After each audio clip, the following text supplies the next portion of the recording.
All All right, right. let's do it. Let's Welcome to go. the Domestic Draft Go, man. Podcast. I'm Evan Bierman here with Dan Slowick. It's a special Fat Tuesday edition of the Domestic Draft. And we're going to turn our focus solely to the Bulls today, Dan. I'm excited to kind of get this out of our system, talk a little Bulls, post All-Star break now. And, you got to hear what you got to say about it. You see, you got the Bulls hat on. But Yeah, I'm first, why ready don't to you go kick it today, off with man. what you're drinking? I have an Oceanside, which is a town on North San Diego. So I was over in Oceanside this last weekend. Of course, I looked up some breweries that were around there and found this one. It's a rather new one. It's called South O Brewing Company. It stands for South Oceanside. It's right off the Pacific Coast Highway. So if you know California, there's the one that can kind of go all along the coast, and you can go through little beach towns. And Oceanside is one of them here near San Diego. And it was a cool little brewery. It's kind of splits. It used to be an old beauty college in Oceanside, and it splits halfway with a coffee shop and a brewery, which I think like goes well together. And I see a lot of Yeah. those kind of popping up. But funny story, they opened and decided to open their business during COVID. So it was 2020, COVID pandemic was going through, and two friends, home brewers, kind of got too drunk one night and talked each other into opening a brewery. Woke up the next day and, they said, do you still want to go through with this? Should we still do it? I mean, if they're already living in Oceanside, they're doing pretty well for themselves. So I'm sure they were able to kind of scrounge up some cash, open up this brewery, hire a head brewer, and kind of maximize their production. So they're rather new. They haven't been open too much, but they produce on site as well. They got a couple of smaller vats over there. It was a cool environment, very small on the inside, outdoor seating in the parking lot, but you got the Pacific Coast Highway right there as well. So it's just a cool vibe, good area. Beer is pretty good. It's a Beach Club blonde, very simple, easy drinking, 4.6 alcohol, 3.3 untapped. Nothing crazy with the can design, just a little bit of their logo, but I mean, it's cool. I'd go back there for sure if you're just driving up along the coast. Not too bad. What are you Nice. drinking? What do you got? Yeah, 3.3 actually not a great score. Maybe it's because of that can design. I don't know. You're Yeah, liking it though? it's it's a blonde, so it's like pretty simple, pretty easy. They had some Yeah. good reviews on some of the beers that weren't canned, some of the more specialty ones. So I just picked up the sixer, and I wanted a light beer, so I didn't do too Nice. much research going for their best beer. There you go. I'm doing Mars Brewing today. They're based out of Chicago.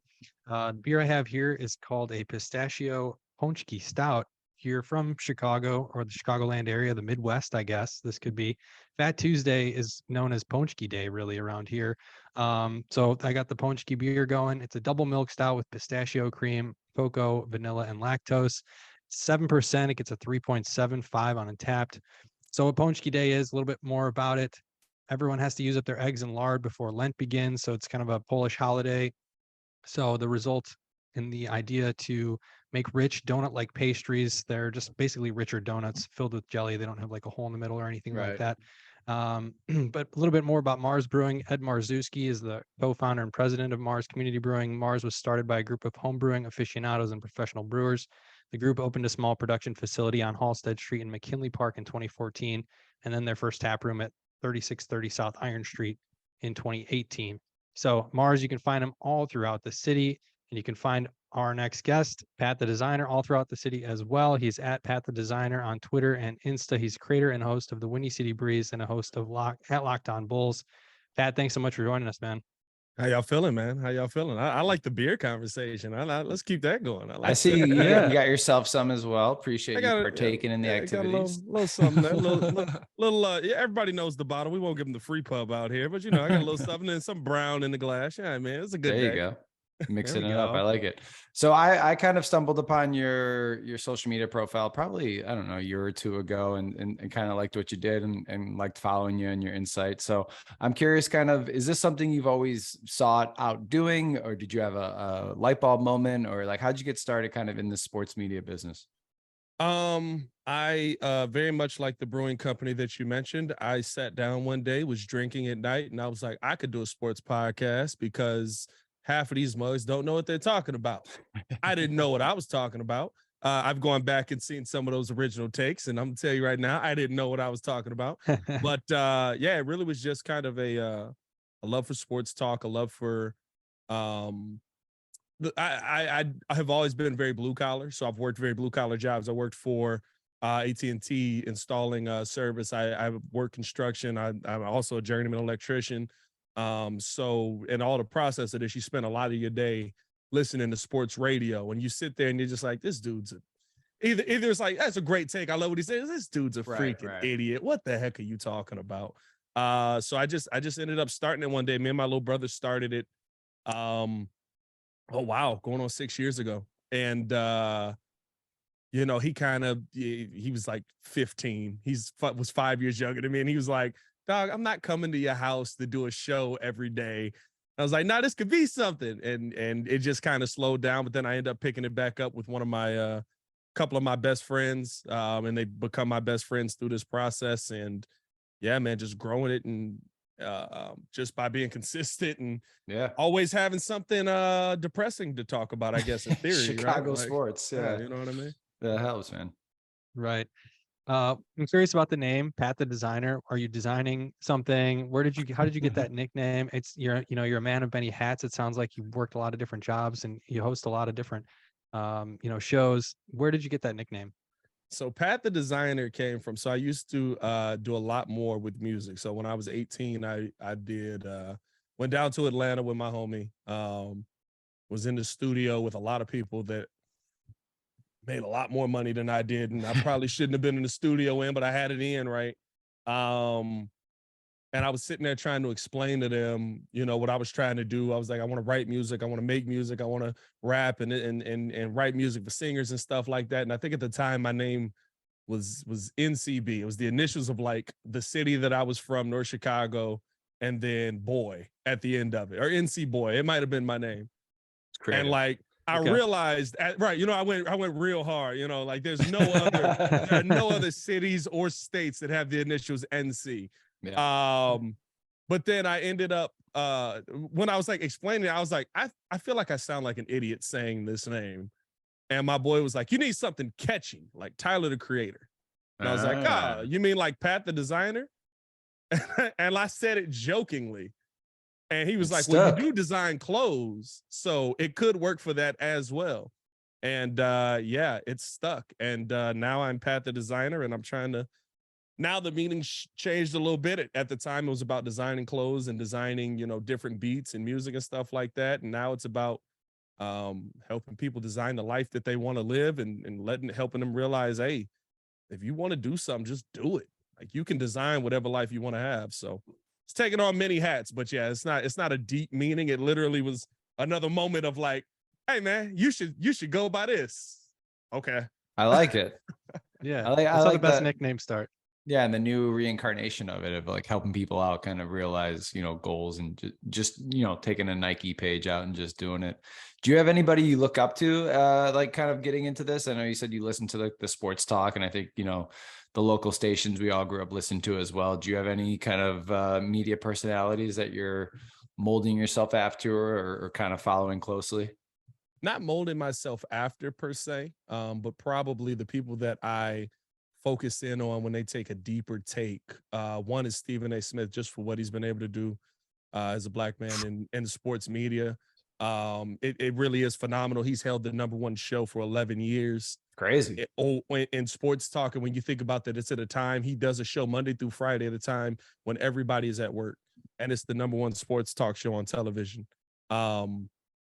He's somebody that, and now I'm listening to his book Straight Shooter, and when you see the life that he came from, and how he's really built himself up, it really is impressive. And he's somebody I've always kind of focused on, and I've said, that would be probably the guy that I would most want to talk with if I got into the upper echelons of doing sports talk. And the other one for me, I'm not gonna lie, the reason I started with this was my dad. Okay. Because he's not in media at all. He's just an old Italian dude. I'm half Black, half Italian. He's an old Italian dude that just has a memory like a computer. Yeah. And you had to, like, how he could debate sports was just so amazing to me, because he could bring numbers in that I had no idea what the heck he was and I had no way to fact check it outside of just Google. Like he literally, me and my brother were messing with him one day and was like, hey man, like I heard the 72 White Sox team was better than the 56 Mets team. And he just starts listing 56 Mets. And I'm looking at my brother and I'm like, is that right? Like, what the, like, we were just testing him. He's naming the actual player. So Human encyclopedia. My dad was always somebody who I was always amazed by how he's able to debate sports. And I was always amazed by how he was able to put the information out there in an intelligent way. And even though he never did it on a microphone, it probably was the thing that he should have done, because it truly was amazing listening to him just be able to relate information. That's Yeah. awesome. I like It's that amazing. story. He's That's not dead, by a the cool way. story. That's a cool story. It is amazing. He's not dead, by the way. Was amazing makes it seems like he's gone. Like he's gonna listen and be like, "Did you kill me?" He's off? still doing it. No, it's Yeah. amazing. It's a good resource to have too. Bounce some ideas off, and he'll give you some good feedback, give you some stats, and like back in the day of who to comp these players to. So let's get into it. Let's talk about our team, man. Let's talk about the Bulls. I'm sure he's got a comp for Lonzo. You know, a young player, a lot of potential, and he gets hurt. So I'm sure your dad knows this story all too well. But let's talk about it. Any surprise by this? Did we think this was going in? It just came out today that he's shut down for the rest of the season. Are we surprised? I feel like they slowly leaked this, right? They were like, hey, we might shut him down. And they talked about it a couple weeks ago and kind of prepped everyone so that there wasn't this big, oh no, he's not coming back, right? Yeah. That's just my take. I don't know. They were slowly chipping away at this, like, listen, it's not happening. He's not going to play, stringing us along. They told us this a month into the season. Yeah. And people didn't listen to how they said it. You have to listen sometimes to not what the report is, but how it's being reported. They said they're confident that Lonzo Ball will return in 2023. The long year. The first thing that I thought was, hey, the 2023 season starts in 2023. Are you telling me he's done? And I instantly, from that moment on, with them reporting it like that, I pretty much knew that Lonzo was going to be shut down. It's not something I didn't anticipate. I do think that it's put a huge wrench in AK's plans, but I mean, let's see how he pivots off of, right? Pat Bev's the pivot. Pat Bev, heck of a pivot. Yeah.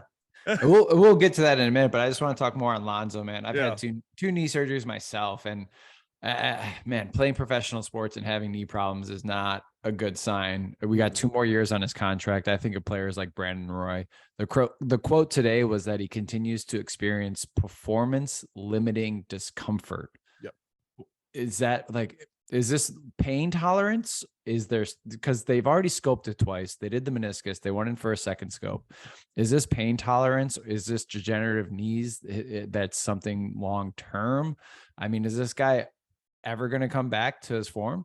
That's what I'm thinking. At this point, right, we're dealing with a bone bruise here. And the bone bruise has been the thing that's caused him the most discomfort. I think of a player like Kendrick Nunn, who it did take a long time to come back. Kendrick Nunn just got back, this season?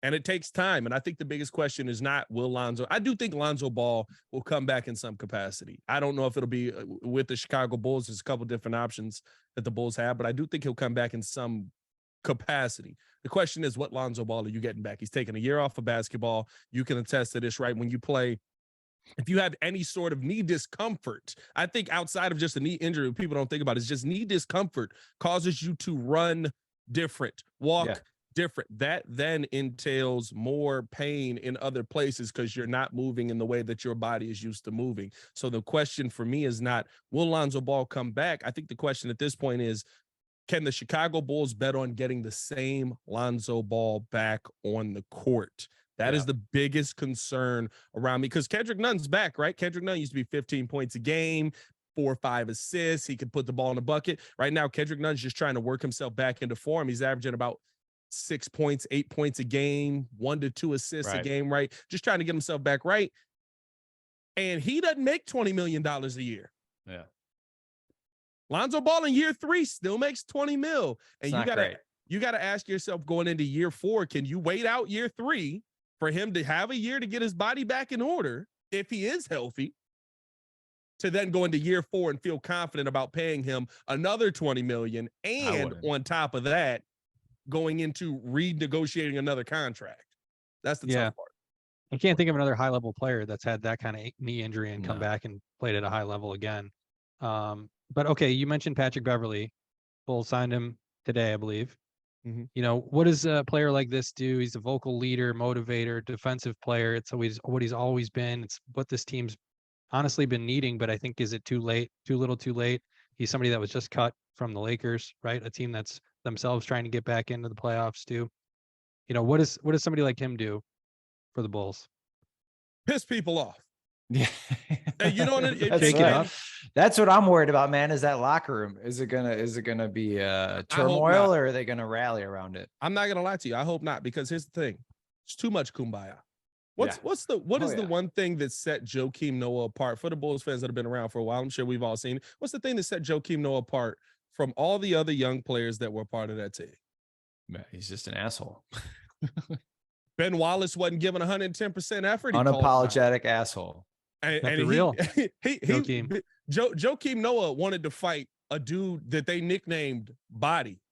Yeah. Like, that tells you all you need to know about. But what it does, right, it sets a precedent. No, you're going to give 110% if I'm in this building, no matter what. And Joakim took that energy to every single team he went to. Do I think Pat Bev's going to turn the Chicago Bulls season around? No. But the thing is, from all we hear in the Chicago Bulls locker room, outside of maybe a couple of rifts between the coach and a couple players, right, it's too kumbaya. Yeah. It's too, hey, that's okay. We'll get them next time. Don't worry about it. There's nobody in that locker room that's going in there and saying, hey, yo, what are you doing? You're the highest paid player on the team. You're supposed to be going out there and attacking the bucket every single play. DeMar, give him the ball. Now you have that guy who, in Patrick Beverley, came in. And in fairness, right, like, I know we all laughed at it when Pat Bev said, if I got the ball in my hands, I'm telling LeBron what to do. Yeah, we were all like, okay, Pat, calm down. But then you watched a couple of those Lakers games when he had the ball in his hands. He said, LeBron, corner.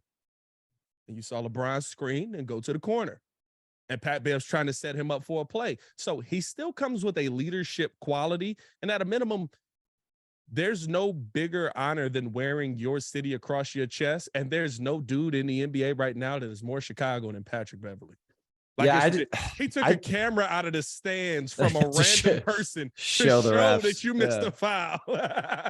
I'm just worried about him and Zach and his personality. You know, you mentioned it without saying a top player, give him the ball, go score. But like, he's already in the media too, saying I'm going to get on Zach's ass if he's not. Yeah. And Zach's max player. He's going to look at this guy. Who are you? You just got cut from the Lakers. Yeah. How are you going to come in here? This is my team. I'm worried about that whole situation. I think it's going to be an absolute shitstorm. I want to be the eternal optimist and say they're going to turn it around. You know, him and Caruso on the defensive front, and this team's going to get back to that like kind of grittiness that we used to love in the Bulls. But I don't know. I think if Zach's your best player, quote unquote, I think that's not a recipe for success. What do you think? I would say this season, to me, I believe that AK has written off. I think that the Lonzo injury, not adding anybody at the trade deadline, I think AK is literally like, we got to move on to next season. We have no choice. This season's going to be what it's going to be. We're not going to compete at the level we thought we were going to compete. We haven't competed at the level we thought we were going to compete. There's only 23 games after the All-Star break, which, by the way, I don't know if anybody else feels like that's like a lot shorter than before of all time. Like, It's not the second half of the season. It's time to put up or shut up. And you got 26, something like that, games left to go. The biggest thing that I do think that it has that line, that thin line of being, this could piss him off and make him play better, which is all you can hope for at this point, or it can piss him off and make him isolated from the team to the point where you have to make a trade from him. Yeah. But here's the thing. If that's the case, Zach LaVine's not the number one that you wanted. If somebody can come in that hasn't been on the floor and they can piss you off to the point that you isolate your team, you isolate yourself from the team, you move away. And I'm not saying Zach LaVine has done any of this, right? To me, Zach LaVine has been actually a really good teammate for the Chicago Bulls team, because when he's not scoring the basketball, he actually can facilitate. He can do other things on the court, play some defense. You know what I mean? But I think the thing that I'm looking at with this team is, okay, Pat Bev's going to push you. And there's been nobody on this team that has been willing to push these guys to the point of, you need to do better. We can see that in the result that's on the floor. The Bulls haven't lost a ton to the best teams in the NBA. Yeah. They've lost to the dudes that are willing to go out there and just outwork you. Right. It's kind of a lot to put on Pat Bev's shoulders, though, as somebody that is coming in this late in the season. Somebody was just cut. Isn't that kind of Billy Donovan's job, was to motivate them and get them going? And at this point, is it, are we talking about this being Billy Donovan's fault, or, why are they so much worse this year than they were last year, in your opinion? Besides Lonzo, yeah. I think that's the key, Lonzo. There's a lot of times in the crunch time where Zach LaVine has the ball in his hands. Zach LaVine is an amazing scorer. He has an amazing ability. He can get to the bucket at will. But when it comes to late game decision making, we've noticed that he's not always the greatest. I don't like when people say he has a low IQ, a low basketball IQ, because I feel like that's disrespectful to how much work he probably puts into the game. Yeah. But I think that there are moments where the IQ may lapse, right? I think it's experience more so than anything too. Experience goes into that. He's always been the only guy on his team that was worth his salt. Right. So I think that plays into it as well. And he's also trying to overcome this stigma of, are you really the best player on this team, or is that DeMar DeRozan? Yeah. And so I think there's a lot of things that play into it. But I think when you ask, here's what I'll say. We've watched the NBA a long time. We've watched a lot of bad coaches go a long way. If Billy Donovan is fired tomorrow, he will have a head coaching job tomorrow. Yeah. He's not a bad coach. Does he adjust too slow sometimes? 110%.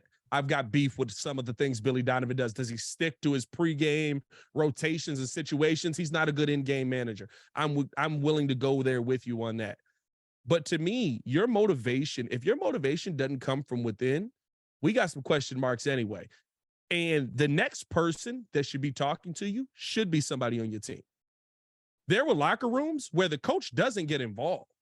It's like, oh, we got an issue? Okay, yeah. Hey, KG, I need you to handle something real quick. Right. Or the team leader just steps up and takes it upon. They're not even told that. They're like, Coach, we got this. Like, we're good. Maybe that is Pat Bev. I think this team does lack that kind of leadership and that player. I hope it's Patrick Beverley. Player for sure. but I think it's a little too late, too soon, or too late. Too late. And I want to go back to 3.3, but it's a good beer. It's got him stumbling. Yeah, it's a couple percentages there. But going back to what you said, like, AK already said the season was lost. Then why sign Beverley? Why not just let more minutes go to Dalen Terry? You could waive some of your vets and just really kind of sail the ship and give more opportunity to Patrick Williams as well, and kind of work on your young core players. Like, why sign this deal is kind of my question. Is this kind of just an appeasement to the fans of, like, we heard you kind of moaning and bitching about no moves, so here's a move, hometown kid, media is going to love it. It's going to distract people from the shit job I've done the last year and a half. And maybe it's enough to sneak into the playoffs and be a fun team. I think here's the thing that you got to look at. There's two things here. One, the Chicago Bulls are missing one thing the second Lonzo Ball goes down. They don't have a true point guard. Mm-hmm. Patrick Beverley, at a minimum, is a point guard. 110%. There's no other position he can play. He's not a good shooter. He's a point guard. He can come into a game. He can run an offense. He can facilitate an offense. He's going to play defense. You need to figure out if the point guard position is all that you were missing this season. And whether that means DeMar stays, Zach stays, whatever it is, right? Maybe you still make some adjustments at that point, but you need to figure out, okay, what players do I have? We have a real point guard on this team. Patrick Beverley comes in and at a minimum can be a true point guard for this team. Now, not true point in the sense of Chris Paul or nothing like that, because I know that's what people are going to say. He's not a true point, but like leader. I give him a play. He'll go out there and he'll run that play. He's not ball dominant too. He's not ball dominant. He can play off. He's willing to pass the basketball, right? Those things are important. And I think that's, you have to go into the rest of this season, as AK has, as saying, unfortunately, we still have to evaluate what we have here. We can't do that if we don't have a point guard. Literally, Ayo Dosunmu, combo guard. And this is the Bulls' biggest problem. The second you lost Lonzo, you now have 4 players playing out of position. Yeah. That's the biggest problem. Ayo's a combo guard. I know he hasn't played that way here in the NBA this season, but Ayo's a guard that was scoring the basketball in college. He was not the point guard. He played point by default, but he was not the point guard, a true point of this team. Zach LaVine should never have the ball in his hand in late game situations unless it's to shoot or make a play. DeMar DeRozan is a 2 that's playing the 3. Yeah. Patrick Williams is a 3 that's playing the 4, and the only guy that's in the right position is the 5, and we don't want to give him the basketball half the time. Best player on the team.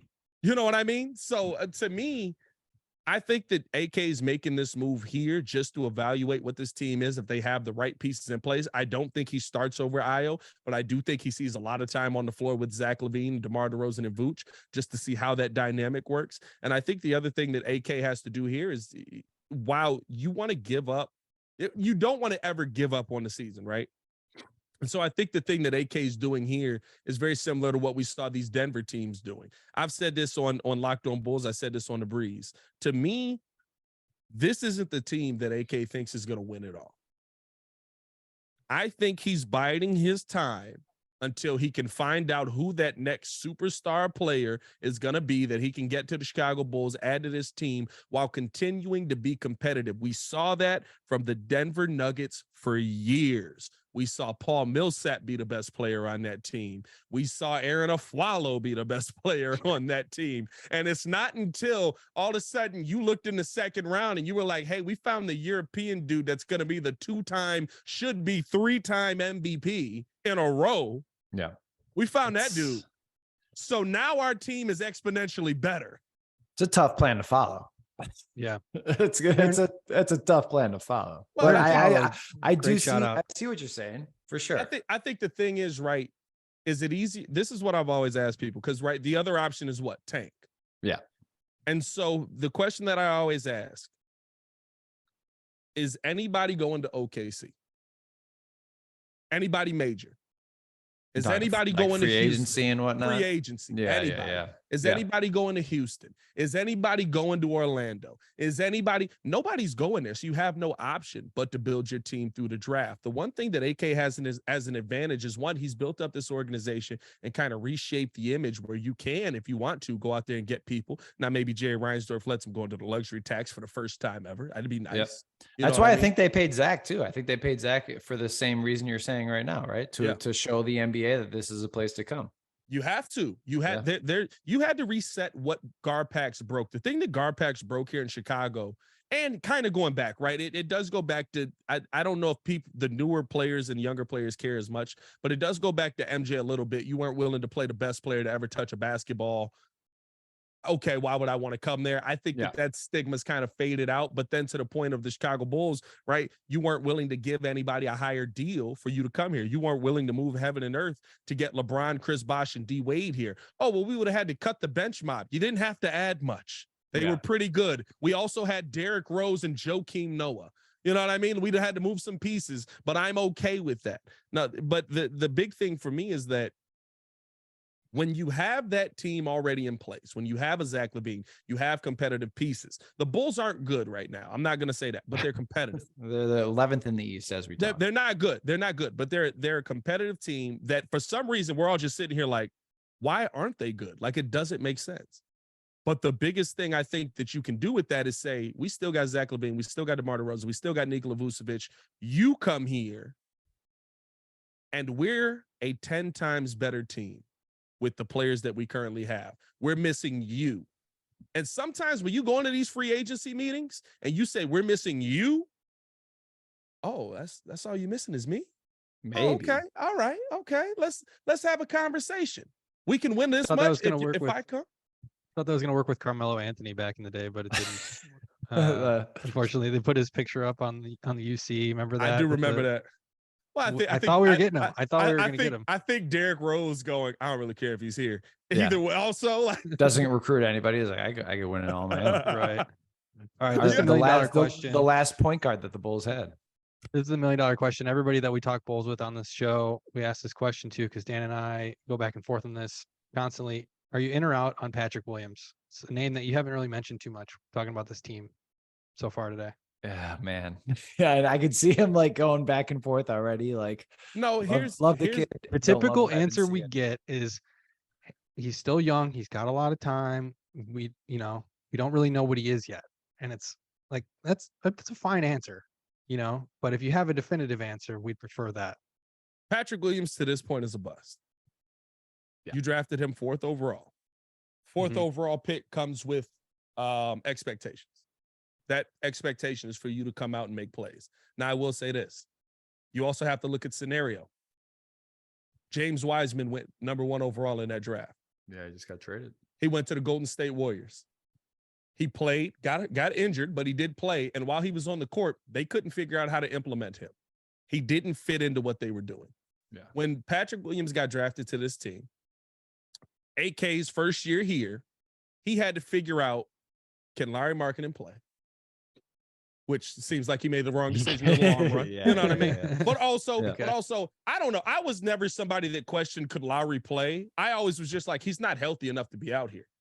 I literally have a video where I say, Larry Markkinen, when he's aggressive, is a top 5 power forward in the league. While I said that during the video, we're live calling the Bulls game, he dislocated his shoulder being aggressive. Yeah. So, Yeah. Larry Markkinen also wasn't healthy enough here, but had to figure out, could Larry Markkinen play? What is Wendell Carter Jr.? Should we look to build around Zach LaVine? When you're trying to figure out all those things, who are you giving the ball to? The dudes I got to figure out if they can play. Then after that, you move on from Larry Markkinen. In the offseason, you trade Wendell Carter during the season to go get Nikola Vucevic. Yeah. So now the team is Zach LaVine, who actually was hurt, Nikola Vucevic, who became the focal point of the offense because nothing else happened, Kobe White, who was just being Kobe White at that point. He had, glad he's playing better.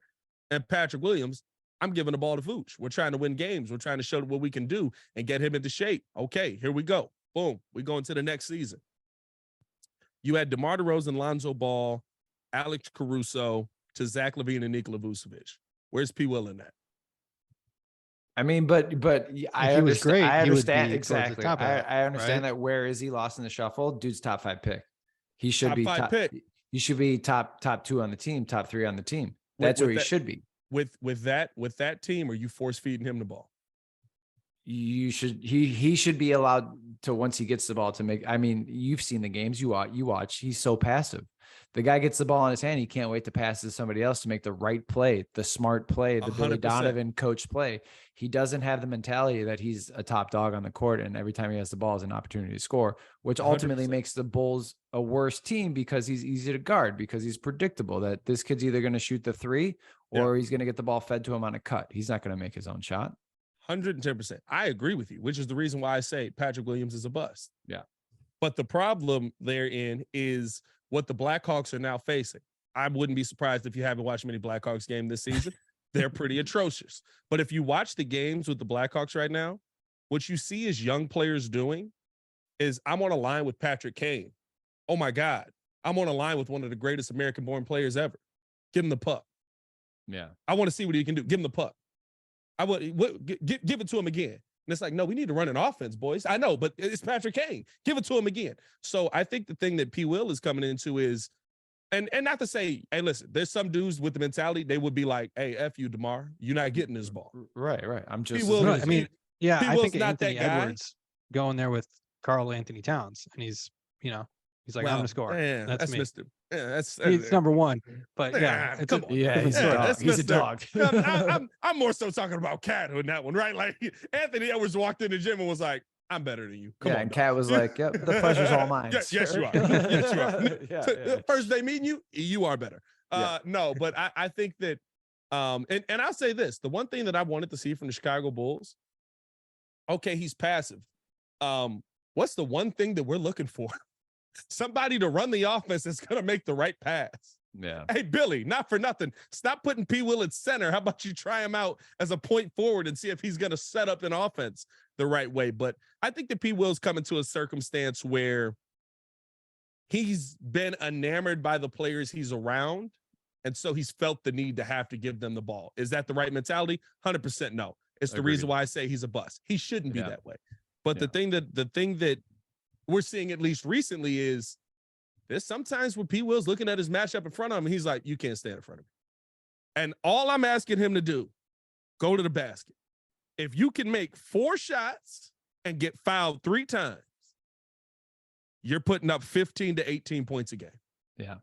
There's glimpses of it too. I mean, we're seeing it here and there. I don't know. This seems so frustrating. That's where the youth comes in, right? Where you start to see, okay, now he's starting to be aggressive, and you're still upset that he's not as aggressive, but then you're like, dang, he's 21 years old. Like, he just started drinking. Yeah.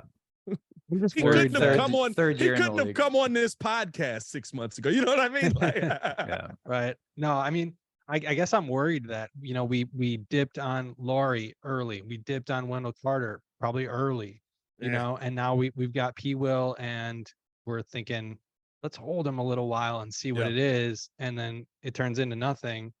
Could. And then what? Then we didn't get anything, right? So It- I guess I'm worried that we did that with probably two of the last, high draft picks that we had. And then we're thinking, oh, look, they turned into something a lot better than we had. Yeah. And we're worried about doing that again, I think. Well, I think the issue with Wendell's still the same, right? That he's still hurt. Wendell's still hurt. Wendell's hurt every year. He's missing major time. Best games against the Bulls. Lowry, best games against the Bulls every year. Every single game against the Bulls, killing them. But I think the other thing the thing that I look at with Lowry, at least me personally, right? And I was out on Lowry. I said we should have traded Lowry. We should have moved on from Lowry. I felt like he gave up on the team. But the issue I had with Lowry wasn't ability. The issue, I mean, as a rookie, he averaged what, 18 and 8? Yeah, it's great. It wasn't ability. I do think Jim Boylan broke him a little bit.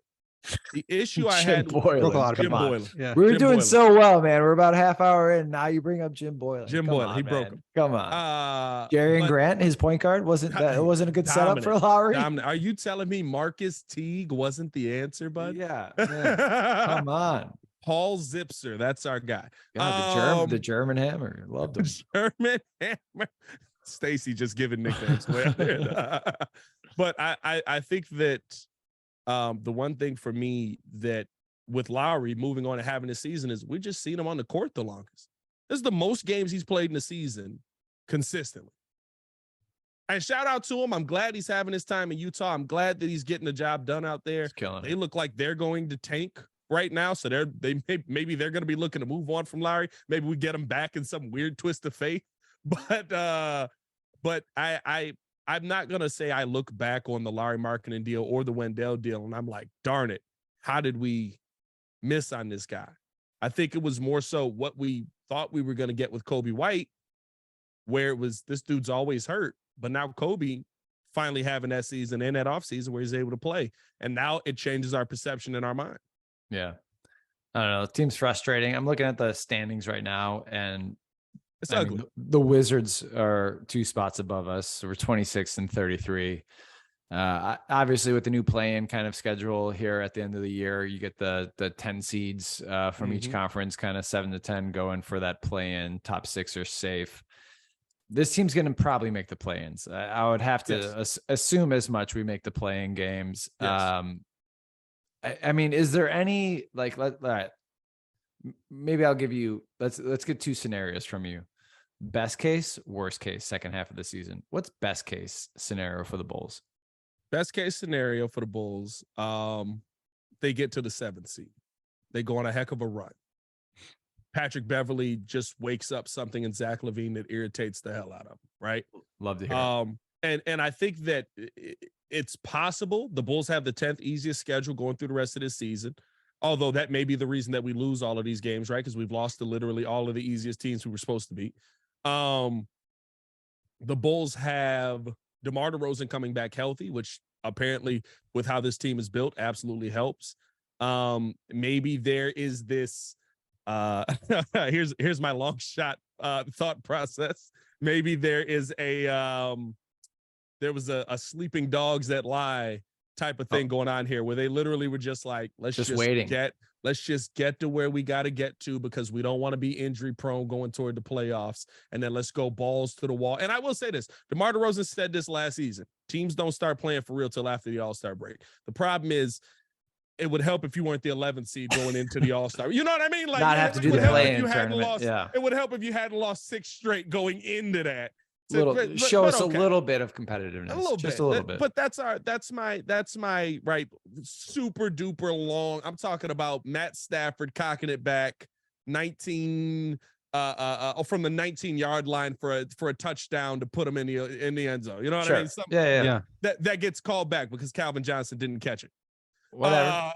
Whatever.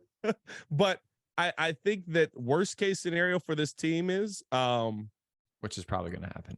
Pat Beverley is the same dude that I said he was in the first scenario. Zach LaVine can't take it.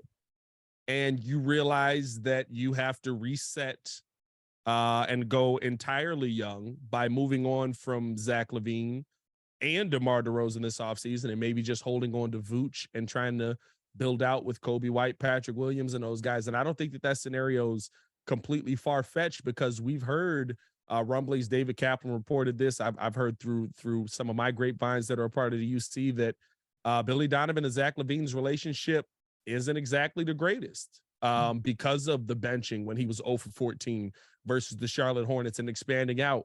But my thought process with that is, if you mad about getting benched when you go 0 for 14, you playing zero defense, you're not facilitating the ball at all, and you're doing nothing, and you're like, but I can have a hot quarter. You're not the guy. Yeah, 100%. I think that's Evan and I have kind of talked about that as well. Having Zach being your primary, it's just he's a tough number one to get behind on a franchise to hopefully go deep in the playoffs. He's a nice 2-3. Probably one of the most talented players, gifted players, but it's just the mentality side. I feel like you never know where he's at. You know, he's very shy with the mic in his face, so you can never really get a good read on the guy. Now, you mentioned Vooch, his contract's up. You think the Bulls try to re-sign him, do everything they can to keep him there? I think they want to keep Vooch there because they realize Vooch is the most stable. I think there's two sides of this. Now, Vooch seems like he wants to be there. He just bought a house in Chicago. I think him and AK are buddies too. Him and AK are really close. I know that Vooch wants to be there. I think the numbers haven't been there. The number that Vooch was asking for was pretty high. I think it was like, I want to say it was like 80 over 3 or 80 something over 3 that was being reported that he wanted. But Vooch comes out every night and he gives you a double-double. He is your best player offensively. Now, the problem is, right, what's our mindset? We go back to when our team was last best, and that's the player we want. Yeah. He ain't Joakim Noah. Yeah. He's not Dennis Rodman, ladies and gentlemen. I don't know how to tell you how to. But if you're doing his model it after Denver, I mean, he's a post player that could shoot and pass the ball. Not as talented as Jokic, but maybe you get some of the other ball dominant players and you make him. I mean, isn't he also like top 3 in the NBA in double doubles this year? Something crazy like that. He has an ability to go out and give you production every single night, even on a bad night. I think the one thing is, right, the production from Vooch you can check off, and there's that because of that, there are times where we take it for granted. Yeah, he is kind of robotic that way. I know if I look at a stat sheet, if Vooch has 15 points, he's probably got 15 rebounds. If Vooch has 10 points, he's probably got 18 rebounds. If Vooch has 20 points, he's probably got 11 rebounds. I can check that off. And so you just kind of forget about it and you don't realize the value of that until that player is not on the court. By the way, Vooch is on the court all the time. All the time. I think literally like him and Jokic are the only two centers in the NBA that you can make that claim about. They're just always there for you, available to play. And I think that brings me to the biggest question that I have with Zach LaVine. Y'all know when ESPN get them stats out, when they're like, oh man, LeBron James scored 18 points today. This is the first time since 2006 on Tuesday nights between 6 and 7 p.m. that LeBron James scored sub 6 or sub 20 points. Yeah. With Zach LaVine, we literally can say Zach LaVine scored 15 points tonight. This is the first time since last week that Zach LaVine has scored 15 points in a league that's literally just built to score. So my biggest question with Zach is, where is the offense on a night in and night out basis? That's the one thing that you came in and that you were able to hang your hat on, your ability to go out there and get 25 at will. Where has that gone? And why are we not seeing that on games that we have to win? Yeah, that's my question with Zach LaVine. There's a lot of questions around him. That's one of my questions. I think it's just that's how we are as Bulls fans. I think this has been one of the most frustrating seasons to go through. Last thing, and then we'll get you out of here. I saw your pinned tweet. You'd rather be watching a team of Captain Kirk, Luol, and Ben Gordon than this roster we have. You still stand by that? Yeah. We'll see what this team turns into in the second half of the season. Maybe Pat Bev invigorates some fire. And I'll tell you this. The one thing that I will say about this Bulls team, they are sponges. The person that brings the most fire, they follow suit. The person that brings the most defensive ability, they follow suit. Dalen Terry got on the court, and all of a sudden, we wanted to play basketball and look like the Chicago freaking Bulls. Look nice. I didn't have to ask that question with that team. With Kirk Heinrich, Ben Gordon, Luol Deng, I knew they weren't going to win every night. I knew that they weren't more talented than LeBron James. I knew that they weren't going to beat Kobe Bryant, but I knew that they were going to go out there and they were going to fight every single game. And I'm going to be honest with you. That's all I asked for from this team. If you go out there and you fight every game, the part that's the most infuriating, let me know if you agree. The part that's the most infuriating, if they just fought. Yeah. They're more talented than most of the teams that they've lost to, and they would win all of these games. 100% agree. All right, man. We could do this all day, all night. I enjoyed it. You are Pat the Designer. He is the creator and host of the Windy City Breeze. He's also the host of Locked On Bulls. Find that anywhere you find podcasts. You could also follow him on Twitter, Instagram at Pat the Designer. Pat the Designer, man. Thanks for being here. Thanks for spending some time with us. Appreciate Thanks you a lot, guys for Pat. showing love, man. Y'all stay safe out there. All right. Thanks again to our guest, Pat the Designer. Again, you can find him on Twitter and Insta at Pat the Designer. All right, Dan, I got a fast fact for you. It's the Hit me Jordan with it. year 23.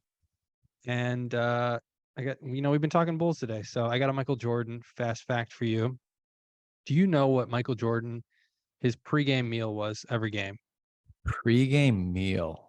Why do I want to say it's McDonald's? Because he had a huge sponsorship with them. Isn't it like a Big Mac and fry? That's a good guess. I think he was known to have a sausage biscuit before practices, every practice, but before every game he had a steak. Actually, steak back in the and 80s and 90s. 18 holes of golf. Back in the 80s and 90s, the nutrition prescription for athletes was carbs, carbs, and more carbs. People were eating rice and pasta for fuel, but that wasn't for MJ. Aside from feeling bloated, he was playing so hard that wasn't enough for him, is what his trainer said. When the team was playing at home, he was eating at 3:30 in order to get to the stadium by 6. He was starving by the 7:30 game time. By the fourth quarter, he said his energy was being depleted. So they devised a new plan for Michael based on his body chemistry and schedule, how many minutes he was playing, the massive amount of energy he was expending on the court. The steak slowed down his digestion of everything else he was eating, kept his blood sugar consistent. So it was for a very scientific reason. Does it say was it a ribeye man or a fillet? I know we go back and forth on this as well. I hope it's a ribeye. But he did open his own steakhouse, appropriately named Michael Jordan's Steakhouse. And so pretty interesting. I also note that if he was ever stuck in traffic, he'd smoke a cigar on the way to the game. So probably something you don't see very often. Athlete. Yeah. But that's been our show. Thanks again to our guest, Pat the Designer, for joining us today. For Dan Sloak, I'm Evan Bierman. You've been listening to the Domestic Draft Podcast. If you're listening on Spotify, don't forget to rate the show. You can find us on Twitter at Domestic Draft, on Instagram at Domestic Draft Podcast. Our website is domesticdraft.com, and you can watch the show on YouTube. Just search up Domestic Draft and drop us a sub. Thanks again for listening. Cheers. Cheers.